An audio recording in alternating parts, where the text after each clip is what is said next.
Bonjour et bienvenue dans cette première activité du cours 3. Nous allons revenir sur l'étape ultime de l'évaluation, la rédaction des recommandations. Il est en effet essentiel de partager les résultats de l'évaluation avec les commanditaires de l'évaluation, mais aussi plus largement de diffuser les résultats de l'évaluation à l'ensemble des personnes concernées, qu'on appelle les parties prenantes. Les recommandations sont portées par l'évaluateur, mais il est fortement recommandé de les faire valider par un comité de pilotage. Nous reviendrons sur ce point dans la suite du cours. Mais sachez que généralement, ce comité rassemble les parties prenantes de la politique. On y retrouve des représentants des bénéficiaires, des financeurs, des gestionnaires de la politique par exemple. Quand ce comité de pilotage existe, les recommandations diffusées suite à une évaluation sont donc de la responsabilité de ce comité de pilotage. Les recommandations peuvent être très diverses. On vous propose ici des exemples de recommandations qu'on retrouve souvent en fin d'évaluation. Elles peuvent par exemple concerner les données utilisées pour l'évaluation. L'évaluateur peut souligner le manque de données disponibles et recommander donc d'en ajouter certaines dans le suivi de la politique. Il peut également avoir observé que le suivi n'est pas toujours assez rigoureux, car remplir les tableaux de bord régulièrement demande du temps, que le porteur de projet n'a pas toujours.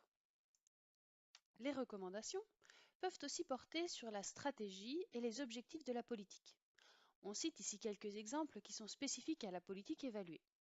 L'évaluation amène bien souvent à réfléchir la stratégie de la politique ainsi que ses objectifs. Les recommandations peuvent aussi porter sur la mise en œuvre de la politique et son suivi.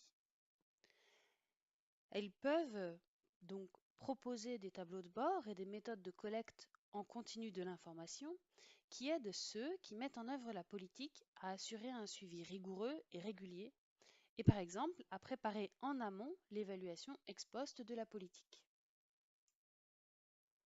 Enfin, pour donner un dernier exemple, les recommandations peuvent aussi porter sur la gouvernance de la politique.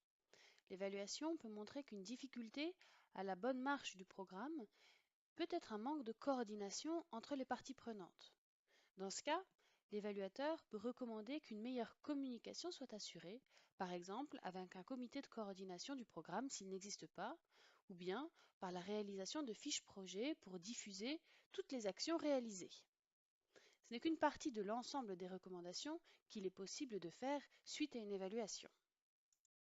Le commanditaire est le seul à décider de la diffusion ou non des résultats d'une évaluation. Néanmoins, il lui est toujours conseillé de communiquer sur le travail d'évaluation accompli.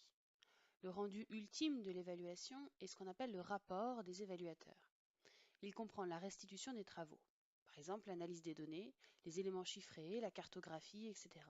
Et il répond aux questionnements de l'évaluation et en tire les grands enseignements.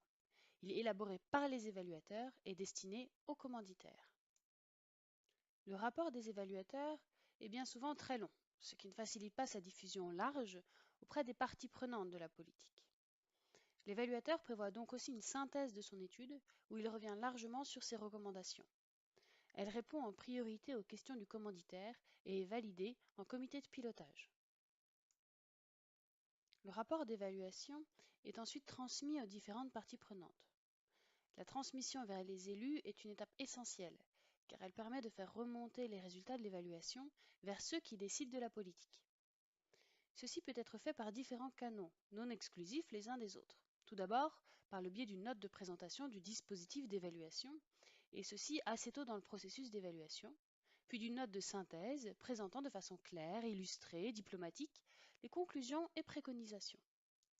Cela peut également prendre la forme de présentation orale faite aux instances de décision concernées, ce qui permet aussi un échange entre évaluateurs et élus et aussi entre les élus.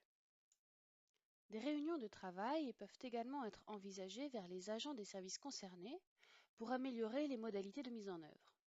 L'objectif est surtout d'avoir une attitude positive, de mettre en avant les réussites et de réfléchir à des réponses collectives aux points à améliorer. Les réunions de travail sont souvent le meilleur moyen de partager les résultats de l'évaluation sans créer de ressentiment ou de sentiment d'incompréhension ou d'exclusion. On transmet l'information évidemment aussi aux partenaires et financeurs et aux bénéficiaires. L'organisation d'un débat peut être utile pour que les bénéficiaires de la politique publique puissent réagir aux conclusions de l'évaluation. Enfin, il peut arriver que pour certaines politiques publiques, on souhaite aussi partager les résultats de l'évaluation avec le grand public, souvent sous forme d'articles de presse, mais aussi via d'autres médias comme la radio par exemple. Ainsi, c'est bien l'ensemble des parties prenantes de la politique qui sont informées des résultats de l'évaluation. La diffusion des résultats et des recommandations de l'évaluation est une étape qu'il ne faut pas négliger dans l'évaluation d'une politique publique. Il faut la prévoir dans les cahiers des charges et les clauses techniques construits lors des appels d'offres et insister pour qu'elle ne soit pas le parent pauvre du processus d'évaluation. Merci pour votre attention. Rendez-vous à l'activité suivante.